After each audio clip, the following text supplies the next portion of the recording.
Welcome to the Elder Darkness. Tonight, we sink into the rising shadows of Middle-earth, where the Return of Sauron begins to unfold. The air is heavy, as if the very soil remembers ancient fire and old betrayal. In the desolate lands of Mordor, Mount Doom stirs with faint tremors, and distant whispers ride on the wind. This is not the kind of bedtime story that ends with a glass slipper or a happily ever after. Though, to be fair, you will probably fall asleep listening to this story anyway. If you enjoy this kind of tale, please take a moment to like the video, subscribe to the channel, and even share where you're listening from. It's always a quiet comfort to know how far these words travel. Now lie back and relax as we travel to the world of Middle-earth. Dark whispers in Mordor. In the desolate plains of Mordor, shadows lengthen as Sauron's presence grows stronger. Mount Doom stirs, and the first uneasy signs of his return begin to spread across Middle-earth.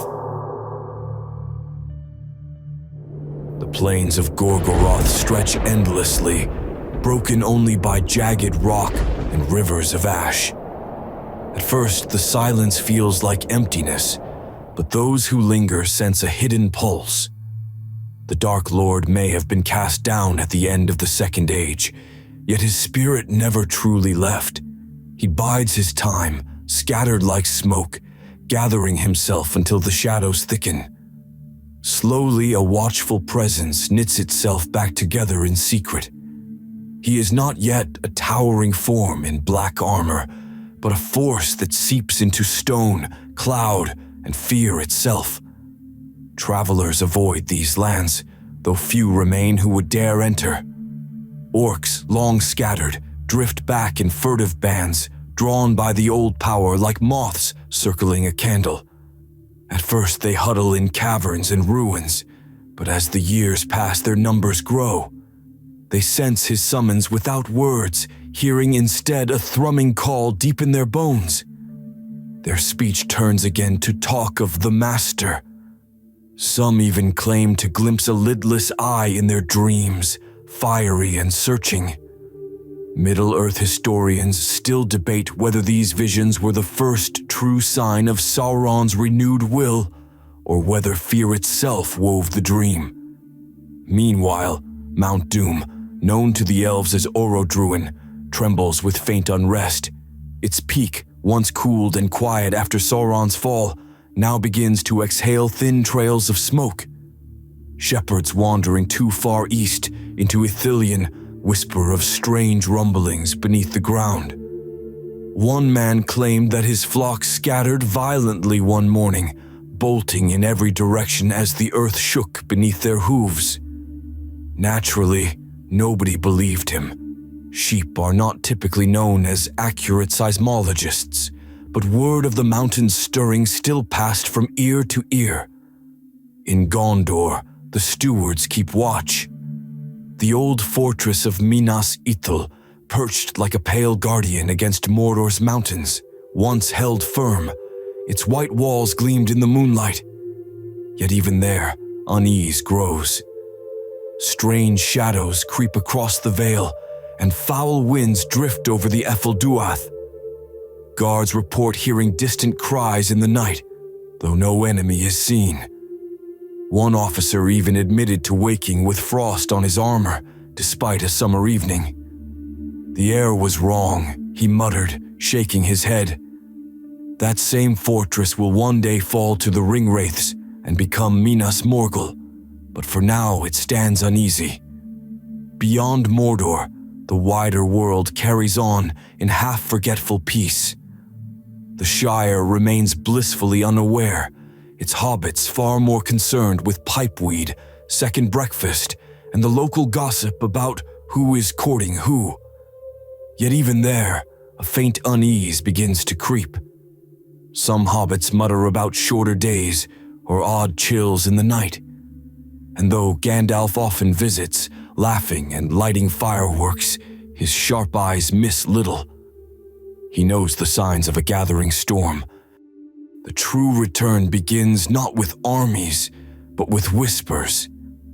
Old maps tucked in Rivendell's libraries are unrolled, their elvish script noting places once scarred by war. Elrond remembers the very moment of Isildur's weakness and warns that the enemy cannot be destroyed except through fire. His words carry weight, but even in Rivendell there are those who wonder, is Sauron truly rising again, or are these simply shadows of memory? Middle-earth historians still debate whether Elrond foresaw the exact timing of Sauron's return, or if he merely voiced his perpetual caution. In Dol Guldur, far to the north in Greenwood, the Great, later known as Mirkwood, the shadow already thickens. The so-called necromancer lurks there, drawing fear into the forest. It is Sauron in disguise, testing his strength. The White Council, formed of the wisest of elves and wizards, argues about this presence. Saruman insists it is nothing more than a lesser spirit, dismissing concerns with lofty words and carefully groomed beard strokes. Galadriel and Gandalf are not convinced. Here lies a small tidbit often overlooked. In some early tales, Tolkien wrote that the White Council considered a strike earlier, but Saruman dissuaded them, perhaps already under the pull of Sauron's will, or perhaps out of his own pride. The jury's still out on whether he was merely short-sighted or already corrupted. And so, the long, slumbering fire begins to stir. Orcs march again. Dark clouds gather over Mordor. At night, faint red light flickers at the crown of Mount Doom, as though the mountain breathes. A few brave souls on patrol in Ithilien report the glow, but their warnings are met with skepticism. After all, what soldier wants to admit that the world's greatest evil might be waking again? Denial, as ever, is cheaper than preparing for apocalypse. Yet denial cannot last. One evening, as the sun bleeds behind the mountains of shadow, a terrible cry splits the sky. It is distant, like the echo of some forgotten predator. Men on the watchtowers grip their spears tighter. A steward scribe records it in the margins of his parchment. Voices in the east, a sound not heard since the last age. He underlines it twice, as if future readers might not believe him. Perhaps he knew this was history in the making, or perhaps he was simply covering his back. Bureaucrats tend to do that. And so, the first section of this tale closes with Mordor uneasy, Mount Doom alive once more, and the shadow of Sauron weaving itself into the world's edges. The darkness is still subtle, but growing stronger. Soon it will no longer whisper, it will roar. The nine ride forth.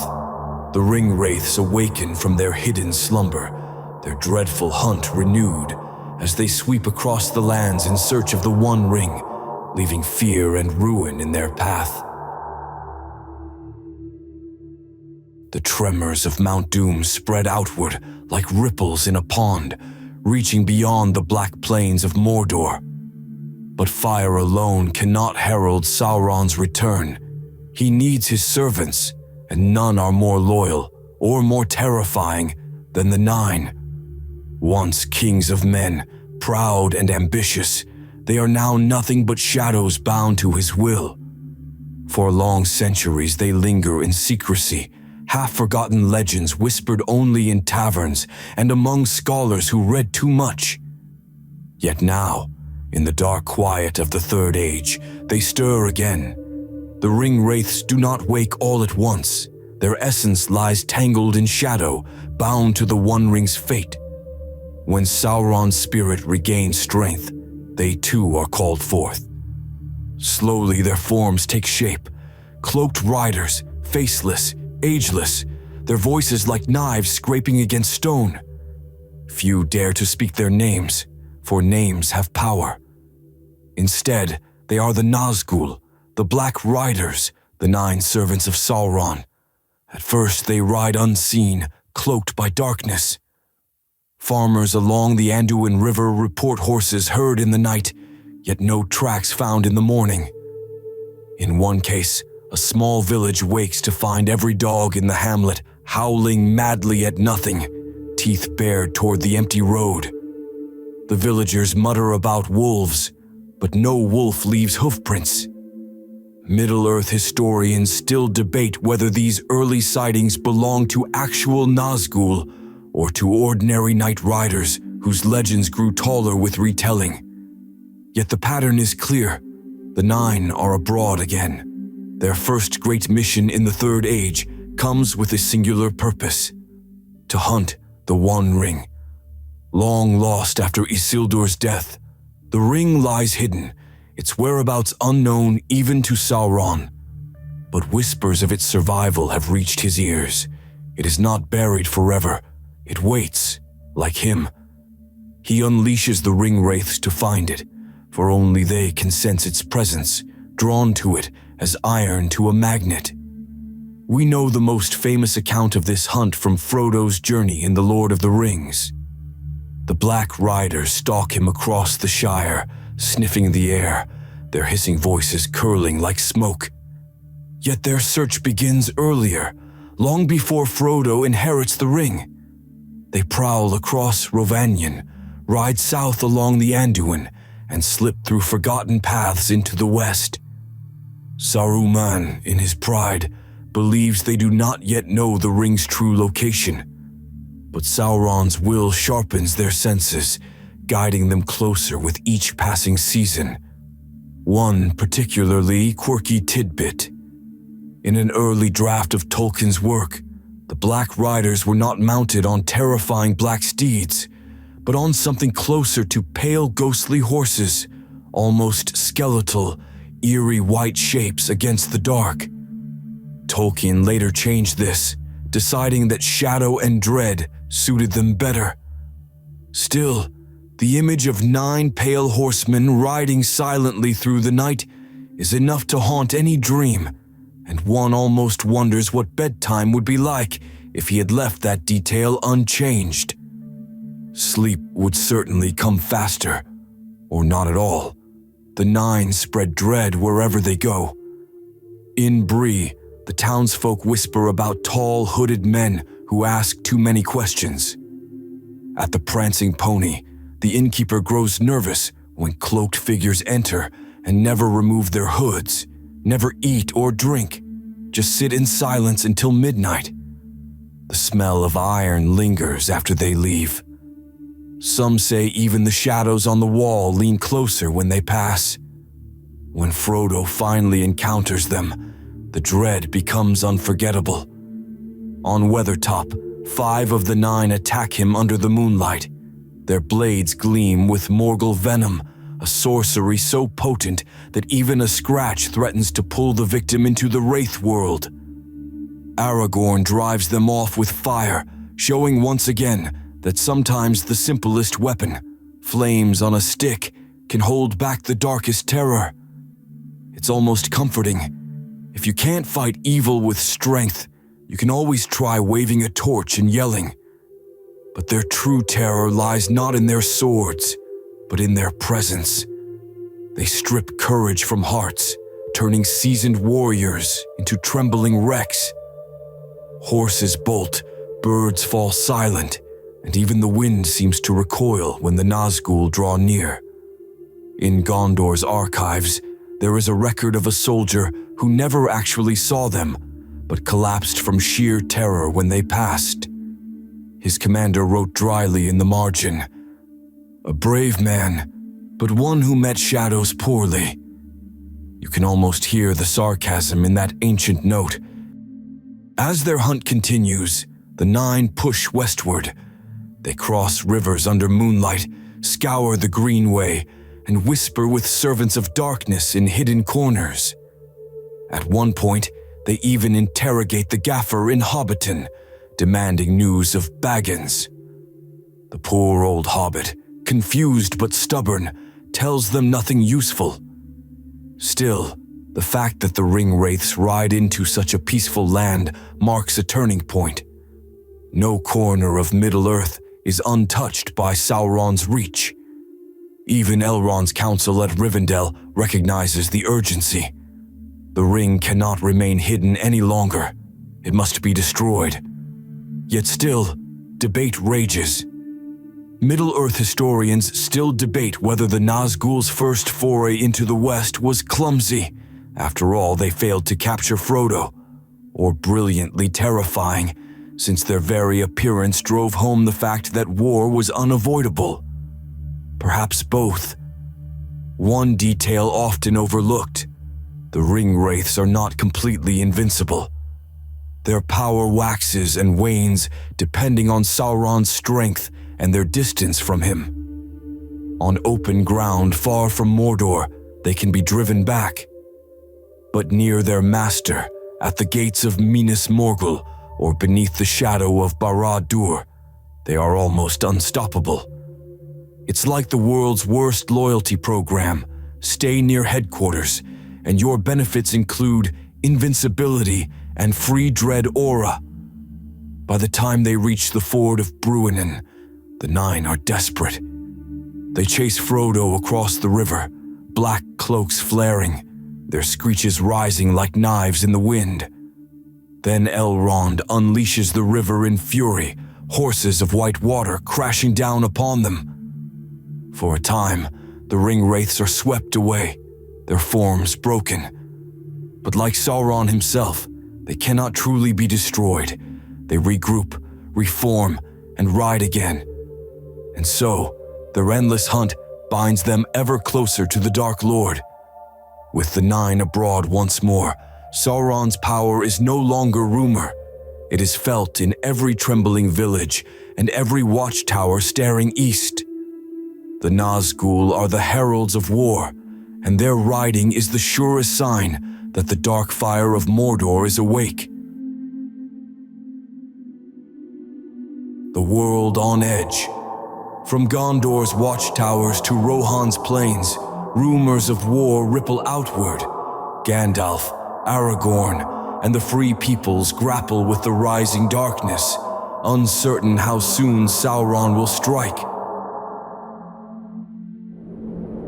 The world beyond Mordor stirs uneasily.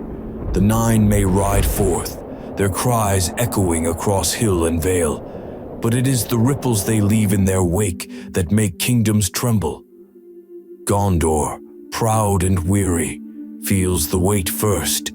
Its people stand at the edge of the Black Land, staring eastward every morning, wondering if the shadow will rise higher today than it did yesterday. The beacons are trimmed, the walls patrolled, yet the stewards of Gondor know the truth. Their once great realm is a pale reflection of Numenor's glory, stretched thin like parchment left too long in the sun. Rumors drift like smoke into Minas Tirith. A trader from Ithilien swears he saw orcs mustering again in the mountains. A shepherd claims the sky above the Ephel Dúath glowed red for an instant. Most chilling are the whispers about the Nine. Soldiers at Osgiliath report unseen riders crossing the river at night, their steeds' hooves never touching the water. Middle-earth historians still debate whether this account is literal or poetic exaggeration, but either way, the men of Gondor sharpen their spears and sleep poorly. Farther north, Rohan's plains seem calm at first glance. The Riddermark echoes with the thundering of hooves, but the horse lords sense an ill wind. A few captains mutter about black shapes glimpsed against the horizon, vanishing when pursued. King Theoden, still hale in these earlier years, maintains his court with pride, but even in Edoras the mood grows heavy. The songs sung in the Golden Hall speak less of joy and more of endurance. And if you think medieval Viking-style warriors singing about survival sounds grim, well, yes, it is, but the ale helps. In Rivendell, the story gathers sharper focus. Elrond calls his council, gathering elves, men, dwarves, and by chance, hobbits. Here, the free peoples confront the full truth. Sauron is awake. His eye burns from Barad-dûr, sweeping the world with terrible attention. The ring wraiths ride not in legend, but in fact. And the One Ring, thought lost, now sits in Frodo's pocket, an object of doom wrapped in something so small it might be mistaken for a trinket at a market stall. Gandalf recounts his search for answers, including his visit to Gondor's archives where he discovered Isildur's scroll.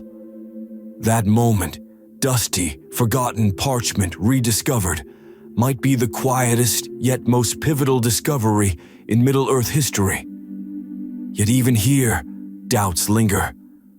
Middle-earth historians still debate whether Boromir's famous dream truly came from the Valar, or whether it was simply a vision born of Gondor's desperation. Dreams in Tolkien's world tend to be more reliable than in ours. Ours usually involve teeth falling out or missing math exams. Yet still, the line between fate and imagination blurs. Boromir insists Gondor must wield the ring as a weapon, and though his intentions seem noble, his hunger betrays the truth. Sauron's influence does not only ride with the Nazgûl, it seeps invisibly into every heart tempted by power. Beyond the councils and watchtowers, smaller folk feel the tremors too. Bree, usually sleepy and harmless, grows tense after the riders pass through.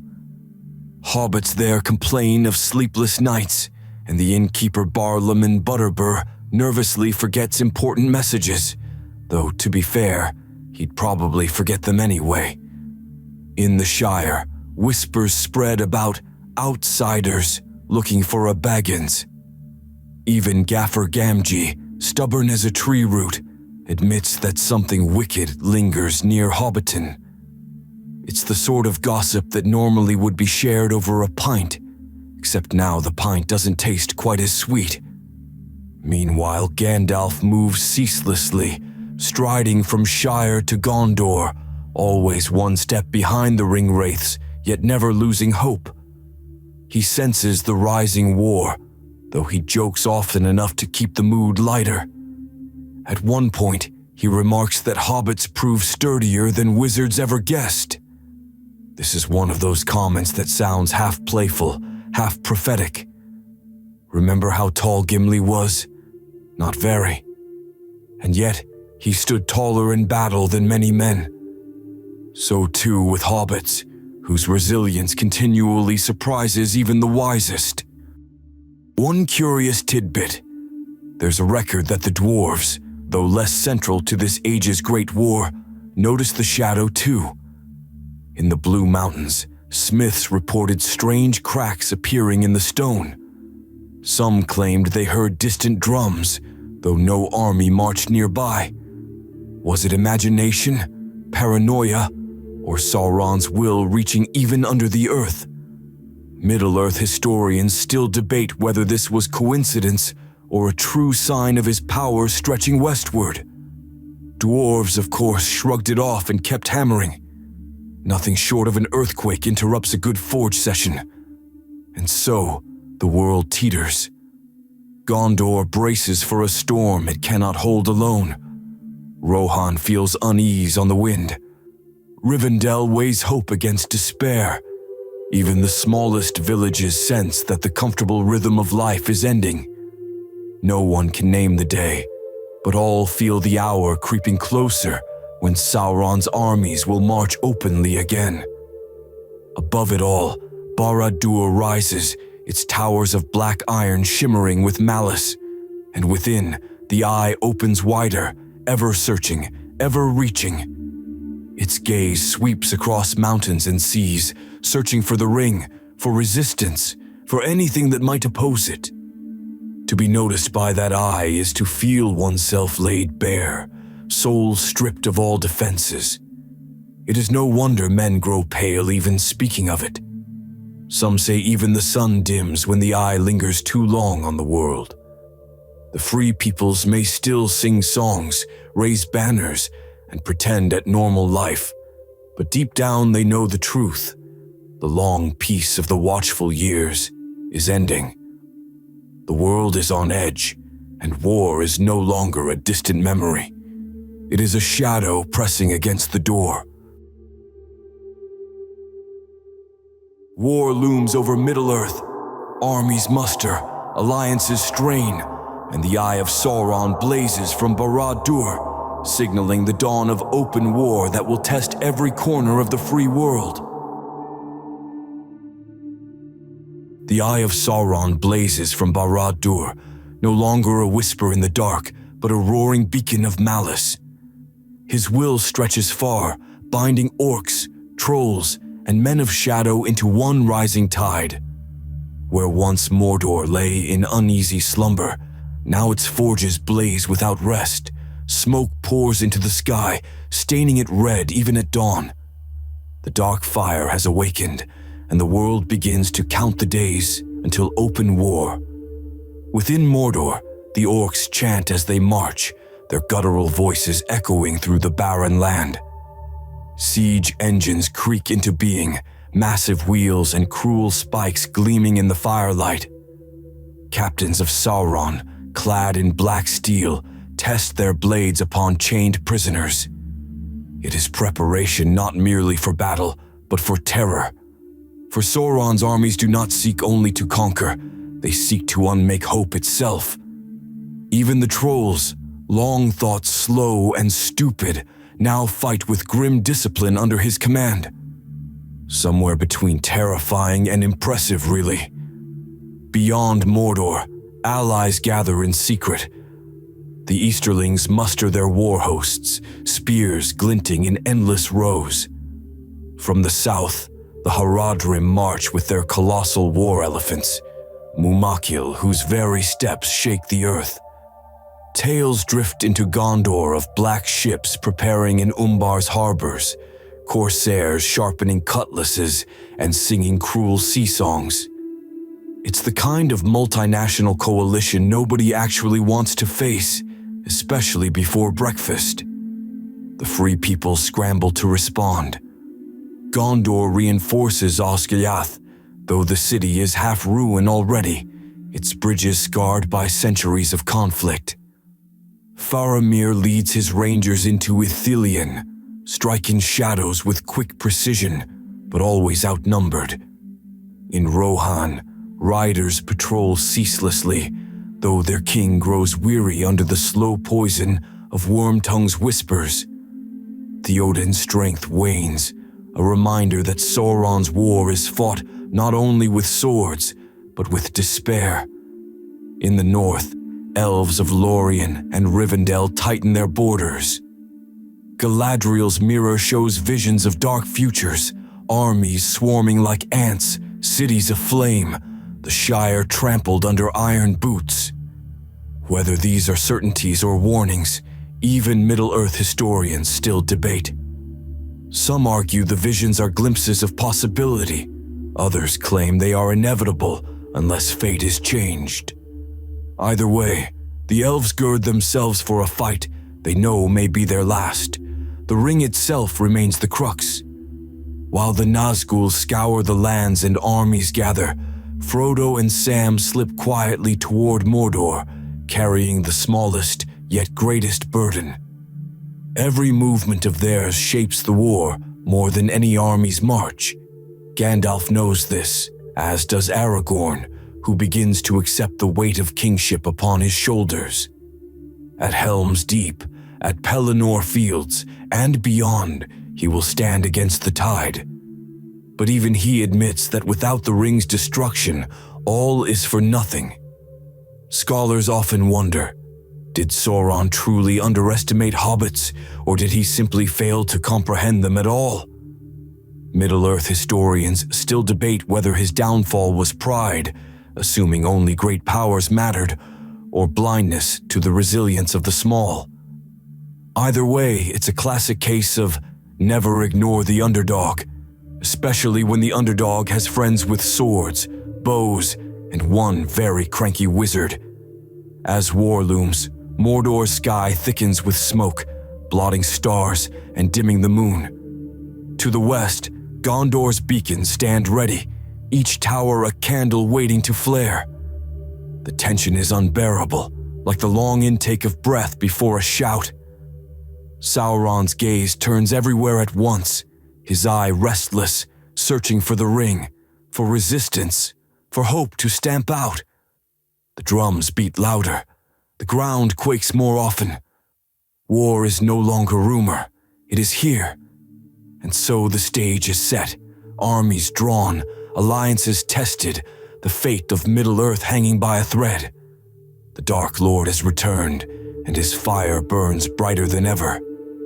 Yet in the quiet corners of the world, small hands still carry hope, fragile yet unyielding. That is the counterweight to his darkness, not might, not terror, but the courage of the overlooked.